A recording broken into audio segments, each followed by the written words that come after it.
السلام علیکم ورحمۃ اللہ وبرکاتہ۔ بسم اللہ الرحمن الرحیم۔ اللہم کل ولیک الحجۃ ابن الحسن صلواتک علیہ وعلی آبائہ فی ہذہ الساعۃ وفی کل ساعہ ولیاً وحافظاً وقائداً وناصراً ودلیلاً وعینا حتی تسکنہ ارضک طوعا وتمتعہ فیہا طویلا۔ رب اشرح لی صدری ویسر لی امری واحلل عقدۃ من لسانی یفقہوا قولی۔ رب زدنی علما۔ محترم سامعین، جس طریقے سے ہم روز اول سے نہج البلاغہ کے کلمات قصار کے اقوال حکیمانہ کا تذکرہ کر رہے ہیں، آج ہم اس مقام پہ پہنچے ہیں کہ مولا ارشاد فرماتے ہیں، مولا کائنات امیر المومنین حضرت علی علیہ الصلوۃ والسلام غرور کے بارے میں اور شکر کے بارے میں آج میں ان دو کے بارے میں آپ لوگوں کو بتانا چاہوں گی۔ سب سے پہلے غرور کے لیے مولا کائنات ارشاد فرماتے ہیں کہ یہ اخلاقی تربیت ہے کہ جو طاقت رہتے ہوئے بھی انسان کو غرور نہیں کرنا چاہیے، یعنی انسان کے پاس قوت ہے، پاور ہے، اس کے باوجود بھی وہ تکبر نہیں کرتا، اکڑتا نہیں ہے، کیونکہ اس کو نعمت پروردگار سمجھ کے اللہ کا شکر بجا لے کر آنا چاہیے کہ اللہ نے ہمیں طاقت دیا ہے، پاور دیا ہے، ہمیں کسی چیز کا اختیار دیا ہے۔ اور پھر شکریہ بھی ایسے ادا کرنا چاہیے کہ مولا آگے اسی کے ضمن میں کہتے ہیں کہ جس طریقے سے اگر کسی سے کوئی غلطی ہو جاتی ہے تو وہ معافی مانگتا ہے، یعنی کس طریقے سے وہ گڑ گڑاتا ہے، پشیمان ہوتا ہے، نادم ہو جاتا ہے اور اپنی معافی کی تلافی چاہتا ہے، تو بس ویسے ہی ہمیں پروردگار کے حضور شکر ادا کرنا چاہیے کہ پروردگار تو نے ہمیں اتنی عظیم نعمت سے نوازا، یعنی ہمیں پاور دیا، ہمیں طاقت دیا۔ یہ بہت بڑی بات ہوتی ہے عزیزوں کہ اللہ ہمیں حکمرانی دے دے، اللہ ہمیں کوئی ایریا کا بڑا بنا دے، یہ کوئی مقام دے دے، کوئی جاؤ حشم دے دے۔ یہ عام بات نہیں ہے، یہ عام منصب نہیں ہے، یعنی ہمارے اندر کوئی صلاحیت ہے تبھی ہمیں کوئی مقام اور رتبہ ملا ہے، یہ پروردگار کی دین ہے۔ تو اس کا یہ مطلب نہیں ہے کہ ہم اکڑنے لگ جائیں، کیونکہ پروردگار غرور کرنے والوں کو سخت ناپسند کرتا ہے، یعنی اللہ تکبر کرنے والوں کو، غرور کرنے والوں کو بالکل بھی پسند نہیں کرتا۔ یہ قرآن میں ہے، اگر پسند کرتا تو کبھی بھی قرآن میں یا روایتوں میں ہمیں احادیث نہیں ملتی۔ اسی لیے یہ کوئی اچھی صفت نہیں ہے، یہ کوئی اچھی خصلت نہیں ہے کہ ہم غرور کو اچھا سمجھیں اور اکڑنے لگ جائیں۔ پھر کہا جاتا ہے کہ غرور سے سوائے ناکامیوں کے اور کچھ نہیں ملے گا، یعنی جو انسان غرور کرتا ہے، تکبر کرتا ہے، تو اسے سوائے ناکامی، ذلت، رسوائی کے اور کوئی چیز ہاتھ نہیں آنے والی ہے۔ جس طریقے سے میں نے پہلے شیطان کا بھی تذکرہ کر چکی ہوں، تو ہم شیطان کو ہی دیکھ لیجئے، اس کو کیا ملا تکبر کر کے؟ جو وہ ملائکہ کے درمیان رہتا تھا، اللہ کے حضور جی رہا تھا، عرش پہ رہنا، انسان عرش سے فرش پہ آ جائے تو یعنی منزلت گھٹ گئی نا اس کی عزیزوں، کہ ہم اوپر سے نیچے آ گئے، بالا سے پائن کی طرف آ گئے، جبکہ ہم کو تو پائن سے بالا جانا چاہیے، یعنی نیچے سے اوپر کی طرف انسان، یہی عروج کی منزلیں کہلائی جاتی ہے، آگے بڑھنے کی منزلیں کہلائی جاتی ہے، مگر یہ تو برعکس ہو گیا، الٹا ہو گیا کہ وہ اوپر سے نیچے کی طرف آ گیا۔ تو یہ تکبر جو ناکامی کی طرف انسان کو لے کے جاتا ہے، انسان ناکامی کی سیڑھیوں کو طے کرتا ہے۔ اور روایتوں میں ملتا ہے کہ انسان کو تکبر نہیں کرنا چاہیے، اکڑنا نہیں چاہیے، لیکن جو انسان تکبر کرتا ہے، اکڑ کے چلتا ہے زمین پہ، تو اس پہ زمین و آسمان لعنت کرتے ہیں، یعنی اللہ کی لعنت ہوتی ہے ایسے لوگوں پہ۔ اللہ ایسے لوگوں کو پسند نہیں کرتا۔ اگر غرور اچھا ہوتا تو اللہ یہ خصلت کو ہر انسان کے اندر کہتا کہ یہ بھی ہونی چاہیے، جس طریقے سے ہمیں امر بالمعروف کرنے کے لیے کہا گیا ہے اور نہی عن المنکر کرنے کے لیے کہا گیا ہے، یعنی اچھائی کی دعوت دیجیے اور برائی سے روکیے۔ تو برائی سے روکنے میں ایک ہے تکبر، کہ ہمیں تکبر خود بھی نہیں کرنا چاہیے اور دوسروں کو بھی کرنے سے روکنا چاہیے۔ اور پھر اسی طرح روایتوں میں اور بھی ہمیں ملتا ہے کہ انسان کس وجہ سے تکبر کرتا ہے، سبب کیا ہے آخر؟ جبکہ دیکھا جائے تو انسان کا اول بھی نجس ہے اور آخر بھی نجس ہے۔ اول اس طریقے سے کہ وہ ایک نطفہ نجس سے پیدا ہوا ہے، اور آخر ایسے نجس ہے کہ مردار ہو جائے گا، یعنی جب مر جائے گا ایک انسان تو نجس ہو گیا، مردہ نجس ہے، پھر غسل دے کے کفن دے کے پھر اسے دفنایا جاتا ہے۔ یعنی انسان کا اول بھی جب نجس ہے اور آخر بھی نجس ہے تو انسان کو اکڑ کس بات کی ہے؟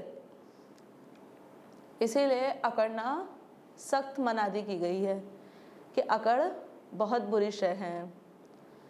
اور پھر انسان اکڑتا کس بنا پر ہے، یہ بھی روایتوں میں آگے ملتا ہے کہ اللہ نے پیخانے کا وجود جو انسان کے شکم میں رکھا ہے، یہ اس لیے ہے تاکہ انسان کا غرور جو ہے وہ ختم ہو جائے۔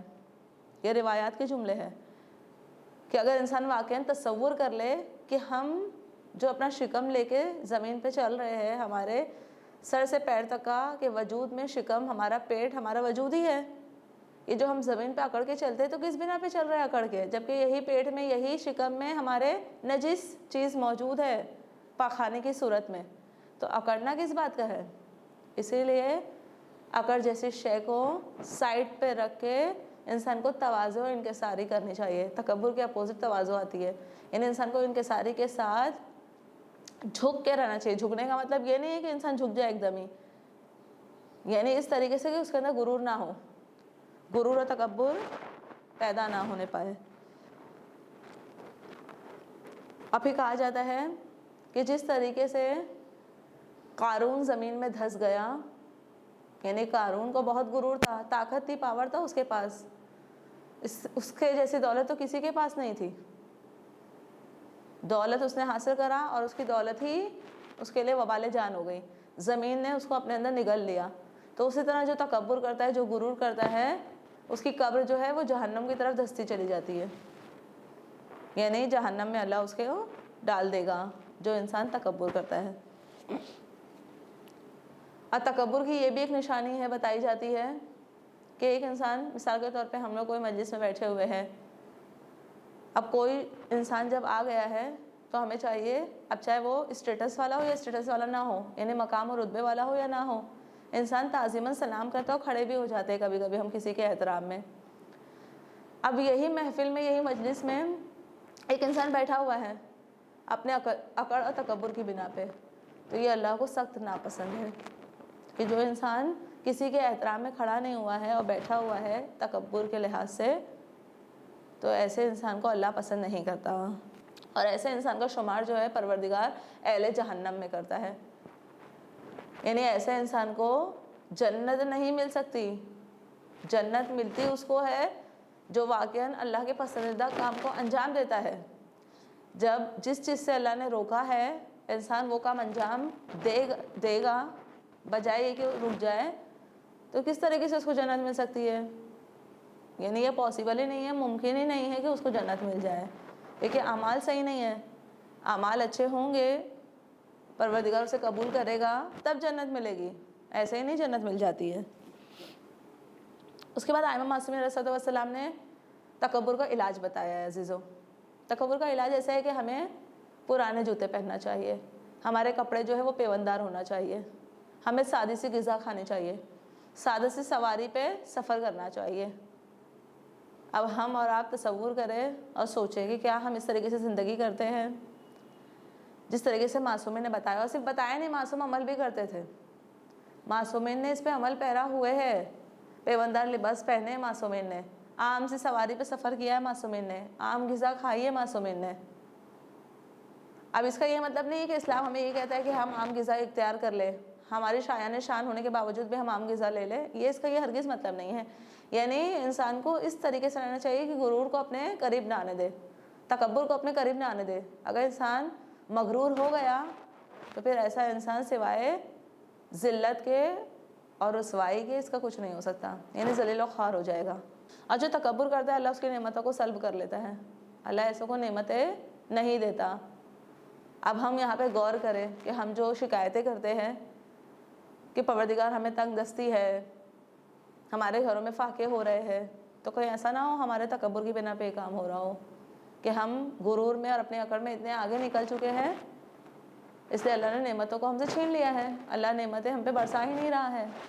جس طریقے سے شیطان کو اللہ نے اتنی بڑی نعمت سے ہٹا دیا، عرش معلیٰ پہ رہنا، اللہ کی عبادتیں انجام دینا، یہ بہت بڑی اللہ کی نعمت تھی، کیونکہ ملک کا رتبہ ایسا ہوتا ہے کہ ملک جو ہے انسان کے بنسبت میں بہت زیادہ عمل کرتے ہیں عزیزوں۔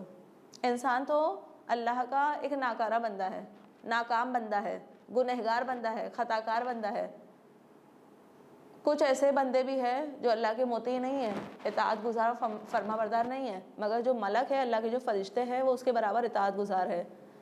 اللہ نے جس طریقے سے انہیں عمل دیا ہے اس کو برابر اچھی طریقے سے انجام دیتے ہیں۔ کچھ ایسے بھی فرشتے آسمان میں کہ جس کو اللہ نے قیام کی حالت میں کہا ہے کہ کھڑے رہو، تو وہ تا قیامت کھڑے ہی رہیں گے۔ کتنے لوگوں کو اللہ نے، کتنے جو فرشتے ہیں ان کو بحالت رکوع کی حالت میں کہا ہے کہ ایسے ہی رہو، یہی پوزیشن میں رہنا ہے تمہیں، تو وہ تا قیامت تک اسی حالت میں رہیں گے۔ اس کو کہتے ہیں مطیع، یعنی اللہ کی عبادت کرنے والا، اللہ کی بندگی کرنے والا، اللہ کی بات کو سننے والا۔ کتنوں کا ایسا اللہ نے مقام رکھا ہے کہ وہ سجدے میں ہی ہے، تو تا قیامت وہ سجدے میں ہی رہیں گے۔ یہ دیکھیے اللہ کی حکم کی فرما برداری کی جا رہی ہے، ہمارے اور آپ کی طرح نہیں کہ جس طریقے سے ہم لوگ نافرمانی کرتے ہیں، اور خاص طور پہ ان ایام میں جو ایام اعذار چل رہا ہے، ہمیں جو چیزیں اول وقت کرنی چاہیے، جیسے مثال کے طور پہ نماز، تو ہماری نمازیں چھوٹ جاتی ہے عزیزوں، جبکہ امام حسین نے سر قلم ہی کیا ہے نماز کے لیے۔ اسلام نے بچایا ہے قربانی، یہ جو امام نے دی ہے یہ عام نہیں ہے قربانی، یہ بہت خاص قربانی ہے، اس لیے مقصد مولا کو سمجھیے۔ اس کے بعد دوسرے مرحلے پہ مولا شکر کے بارے میں فرماتے ہیں مولا کائنات حضرت علی ابن ابی طالب علیہ السلام کہ اخلاقی نظام ہے جو ہے اللہ نے یہ رکھا ہے کہ نعمتوں کی جو تکمیل ہوگی وہ شکریہ پہ اللہ نے رکھی ہے، کہ انسان جب شکر گزار بندہ ہوگا تو اللہ نعمتوں کو اس پہ مکمل کر دیتا ہے۔ اسی لیے ہمیں چاہیے کہ ہم شکریہ کے پابند رہے۔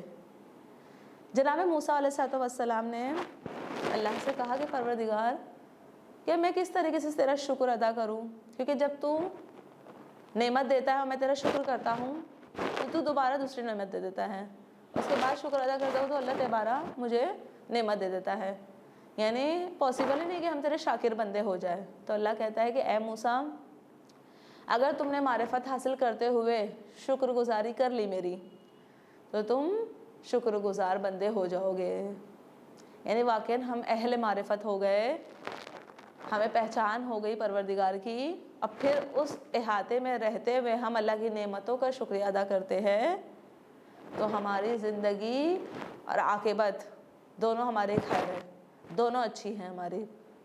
اور یہ شکر گزاری کے زمرے میں ملتا ہے، یعنی یہ اخلاقی فریضہ ہے انسان کا، ایک اخلاقی عمل ہے، طرز عمل ہے کہ اگر کوئی ہمارے لیے کوئی کام کر دیتا ہے تو ہم اس کے شکر گزار ہوتے ہیں کہ آپ کا شکریہ۔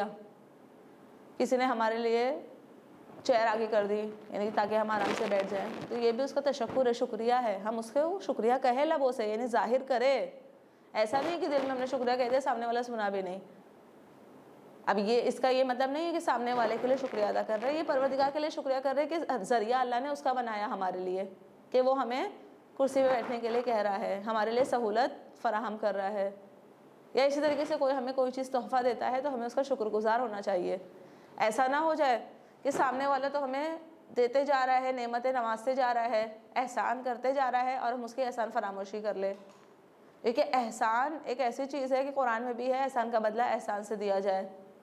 احسان کا بدلہ اگر انسان احسان سے نہیں دے سکتا تو ایسا انسان واقعاً ناکام انسان ہے، ایسا انسان کبھی بھی اہل جنت میں شمار اس کا نہیں ہو سکتا۔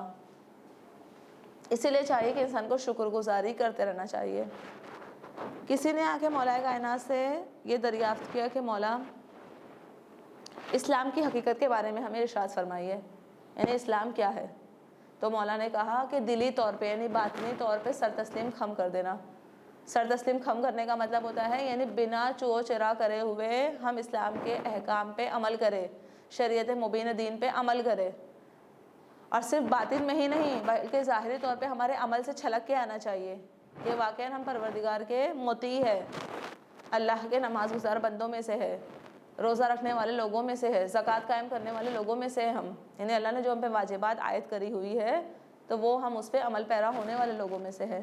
اگر ایسا نہیں ہے تو پھر ہم اللہ کے ناشکرے بندے ہیں، کیونکہ قرآن میں اللہ کہتا ہے کہ بہت ایسے لوگ ہیں جو ناشکرے ملیں گے۔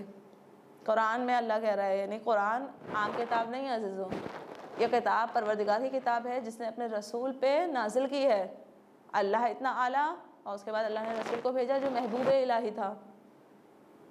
کہ قرآن کہہ رہا ہے کہ بہت سے ایسے لوگ ملیں گے، یعنی اکثریت ملتی ہے کہ جو ناشکرے بندے اللہ کے، شکر گزاری نہیں کرتے.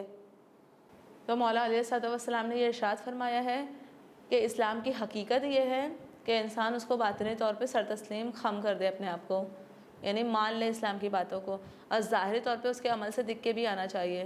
جس طریقے سے میں نے آپ سے کہا کہ اگر ہم کسی کا شکریہ ادا کرتے ہیں تو ہمارے عمل سے اظہار تشکر ہونا چاہیے. اگر اظہار تشکر نہیں ہے تو ہم واقعاً انسان کے ناشکرے ہیں. اور جب ایک انسان اپنے ہم جیسے یعنی انسان نما سے ہی شکر گزار نہیں ہو سکتا تو وہ الہی پروردگار کا، معبود برحق کا کس طریقے سے شکریہ ادا کرے گا؟ ہو ہی نہیں سکتا کہ وہ اپنے پروردگار کا شکریہ ادا کر لے. اس کے بعد کہا جاتا ہے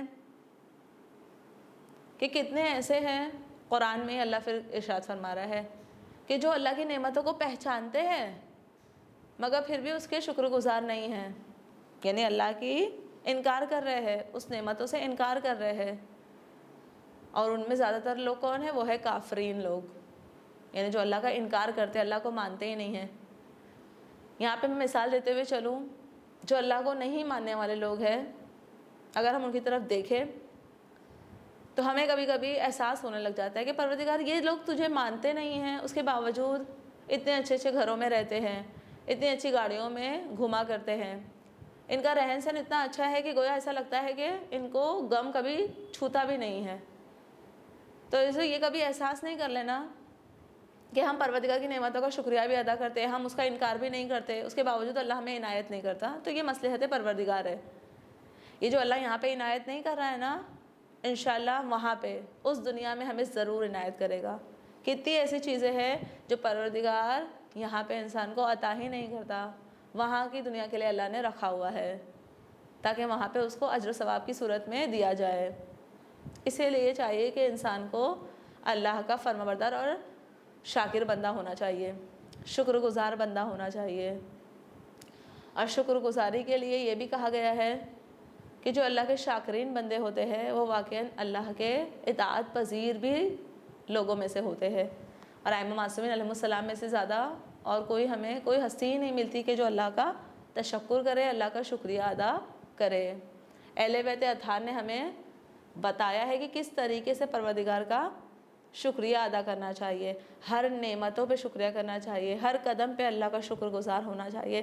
تبھی تو اللہ کہتا ہے قرآن میں کہ تم میرا ذکر کرو میں تمہارا ذکر کروں گا. اور اللہ کا ہمیں شکر ادا کرتے رہنا چاہیے. کافرین میں سے ہمارا شمار نہیں ہونا چاہیے، یعنی ایسے لوگوں میں ہمارا شمار نہیں ہونا چاہیے جو پروردگار کی نعمتوں کی ناشکری کرتے ہیں. اگر ہم نعمتوں کی ناشکری کریں گے تو یہ شاکرین میں سے اور شاکرین کے زمروں میں سے ان کا کبھی بھی شمار نہیں ہو سکتا. اس کے بعد کہا گیا قرآن میں ہی کہ اگر آپ اللہ کے شاکر بندے ہوں گے تو اللہ کیوں آپ کو عذاب کرے گا؟ یعنی ایک بندہ جو پروردگار کا مطیع بندہ ہے اور شاکر بندہ ہے تو اللہ اس کو عذاب کیوں کرے گا؟ اللہ نے جو چیز مانگی ایک بندے سے وہ اسے دے رہا ہے، یعنی اللہ کے حکم کے مطابق وہ اس کی تکمیل کر رہا ہے، تو پروردگار کیوں عذاب دے گا؟ پروردگار کبھی بھی کسی کو بنا سبب کے اور بنا وجہ کے عذاب نہیں کرتا. اللہ ظالم نہیں ہے، اللہ عادل ہے، اللہ انصاف پرور ہے، انصاف کرتا ہے اور انصاف والوں کو پسند بھی کرتا ہے. اور شکر گزاری کی زمرے میں یہ بھی بتایا گیا ہے کہ شیطان کبھی بھی نہیں چاہے گا کہ تم اس کا شکر کرو. لیکن دیکھیے اللہ نے جب اس کو اپنی بارگاہ سے نکال دیا تو بجائے یہ کہ یہ معافی مانگتا، نادم ہو جاتا، یہ اور اکڑ گیا. کس بنا پہ؟ کہ ہاں بھائی میں نہیں جھکوں گا. لیکن انسان کی اکڑ کبھی کبھی اتنی اعلیٰ ہو جاتی ہے کہ انسان سامنے یہ نہیں دیکھتا کہ طرف مقابل ہے کون. اس لیے شیطان کو دکھائی نہیں دے رہا تھا کہ طرف مقابل میں اللہ سبحانہ تعالیٰ کی ذات موجود ہے. اسے اپنی اکڑ کی پرواہ تھی، پروردگار کی پرواہ نہیں تھی کہ پروردگار کی اطاعت ہو جائے. اگر پروردگار کی فکر ہوتی تو کبھی بھی وہ اس طریقے کا عمل نہیں کرتا. اسی لیے شیطان جو ہے وہ وسواس ڈالتا ہے، خناس ڈالتا ہے اور انسان کو بہکاتا ہے کہ تم اللہ کے شکر گزار بندے نہ بنو، شکر نہ کرو. کیونکہ جب انسان اللہ کا شکر گزار بندہ ہو جائے گا تو اللہ نعمتوں سے نوازے گا نا، اور یہ شیطان چاہتا ہی نہیں ہے۔ شیطان حسد اور تکبر کی وجہ سے کسی کا بھلا نہیں ہونے دیتا۔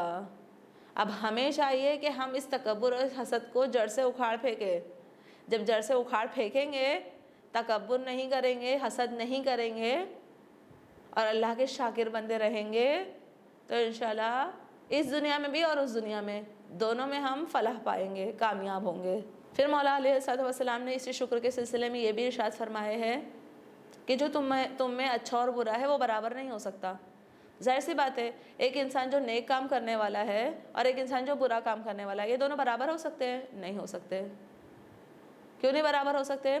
کیونکہ اچھا انسان اپنی اچھی کوالٹی کی وجہ سے، اپنی اچھی صفات کی وجہ سے وہ پروردگار کے نزدیک اعلیٰ بھی ہے اور اجر و ثواب کا مستحق بھی ہے، اور برا انسان اپنے برے عمل کی وجہ سے اللہ کے نزدیک عذاب کا مستحق ہے۔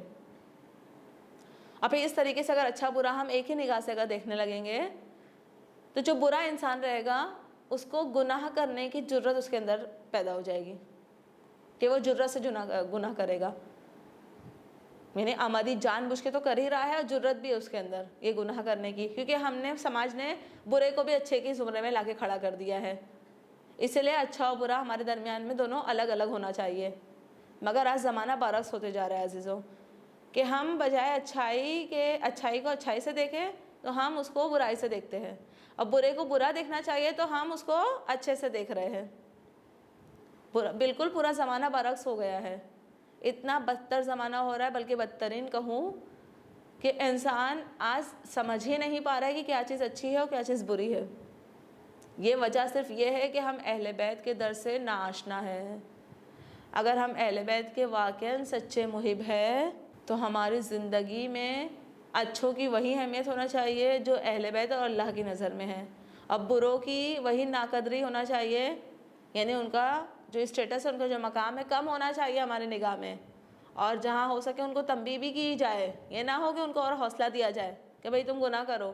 اور آج وہی ہو رہا ہے عزیزو کہ جو گنہگار ہے، جو برے کردار والے لوگ ہیں، جو برا کرنے والے ہیں، ان کو جب حوصلہ ملتا ہے تو وہ یہ سوچتے ہیں کہ ہاں بھئی ہماری برائی نہیں ہے، اور اتفاق ایسا کہ اگر کوئی دیکھتا بھی ہے تو وہ روک ٹوک نہیں کرتا۔ اس لیے جو برا کام کرنے والے انسان ہیں ان کو شے مل گئی ہے، اس لیے وہ برے کو برا ہی نہیں سمجھتے بلکہ سوچتے ہیں ہم اچھا کام کر رہے ہیں، کیونکہ ہمیں کوئی روک ٹوک کرنے والا نہیں ہے، ہمیں کوئی منع کرنے والا نہیں ہے۔ تو اسی لیے ہمیں چاہیے کہ غرور کو جڑ سے اکھاڑ کے پھینکیں۔ جب تکبر ہمارے درمیان سے جائے گا اور اللہ کے شاکرین بندوں میں ہمارا شمار ہوگا تو جتنی بھی بری چیزیں ہیں وہ ہم سے اپنے آپ ختم ہوتی جائے گی، ہمیں خود ختم کرنے کی ضرورت نہیں پڑے گی عزیزوں، وہ اپنے آپ ہمارے درمیان سے نکلتی چلی جائے گی، مگر اس کے لیے ہمیں آگے بڑھنے کی ضرورت ہے، ہمیں تکبر کو سے دور بھاگنے کی ضرورت ہے اور اللہ کے شاکر بندوں میں اپنا شمار کرنا ہے ہمیں۔ اگر ہم اللہ کا تشکر نہیں کریں گے تو واقعی نعمتوں کی تکمیل نہیں ہو پائے گی، کیونکہ نعمتیں اللہ ہمیں نوازتا ہے۔ جس طریقے سے میں نے کہا کہ دنیا میں کوئی چیز ہمیں دے رہا ہے، کسی نے ہمارے اچھا کیا ہے تو ہم اس کے شکر گزار بندے ہوتے ہیں کہ بھئی آپ کا شکریہ کہ آپ نے ہمارا یہ کام کر دیا۔ تو اسی طریقے سے پروردگار تو کتنی ایسی چیزیں جو ہم نے مانگی ہی نہیں اور اللہ نے خود بخود ہمیں عطا کر دی۔ اور سب سے اچھی بات تو یہ ہے کہ اللہ نے یہ زندگی جیسی نعمت کو جو ہمیں نوازا ہے، اس میں جو اتار چڑھاؤ رکھا ہے تاکہ انسان اچھے اور برے میں رہ کے اپنا خود کا مقایسہ کرے، اپنے آپ کو سدھار سکے۔ انسان اس دنیا میں اچھوں کے ساتھ بھی زندگی کرتا ہے، بروں کے ساتھ بھی زندگی کرتا ہے، تو یہ واقعی ایک اللہ کی دین ہے کہ اچھوں کو دیکھ کے انسان کو اچھائی اپنانی چاہیے اور بروں کو دیکھ کے برائی نہیں اپنانی چاہیے اور ان کو بھی تنبیہ کرنا چاہیے۔ تو یہ اللہ نے زندگی جیسی جو نعمت ہمیں دی ہے، اس کی قدر کر کے جو چیزیں اللہ اچھائی ہم سے چاہ رہا ہے اس پہ عمل انجام دے دے، اور جو چیزیں بری ہے اس سے دور رہے، کیونکہ اگر ہم نے ایسا نہیں کیا تو واقعاً ہم خود خسارے میں ہیں، ہم خود گھاٹے میں ہیں، یعنی ہم نے گھاٹے کا سودا کیا ہے، اپنے آپ سے انسان گھاٹے کا سودا کر رہا ہے۔ ایک ایسا ہوتا ہے کہ انسان کو کسی کی وجہ سے گھاٹا ملا، کسی کی وجہ سے اس کو نقصان اٹھانا پڑا، مگر جب انسان غرور کرتا ہے اور اللہ کا شاکر بندہ نہیں ہوتا ہے تو ایسا انسان خود گھاٹے میں ہے، اپنے آپ کو گھاٹے کی طرف لے کے جا رہا ہے، اپنے آپ کو نقصان کی طرف لے کے جا رہا ہے۔ اسی لیے منعم یعنی جو نعمتیں دیتا ہے یعنی ہمارا پروردگار، اس کا شکر بجا لاتے رہنا چاہیے۔ اللہ کا شکریہ ادا کرنا گویا ہم نے اللہ کو راضی کر دیا، اور صرف اللہ ہی نہیں راضی ہے بلکہ اللہ کے رسول اور اہل بیت بھی ہم سے راضی ہے۔ انشاءاللہ ہم دعا کریں گے، دعا گو ہوں کہ پروردگار ہمیں غرور جیسی خصلت، اکڑ جیسی خصلت سے محفوظ فرمائے۔ پروردگار ہم تمام کا شمار شاکرین بندوں میں کر دے۔ یوسف زہرا ولی عصر کے ظہور میں تعجیل عنایت فرما۔ وآخر الدعوانا ان الحمد للہ رب العالمین۔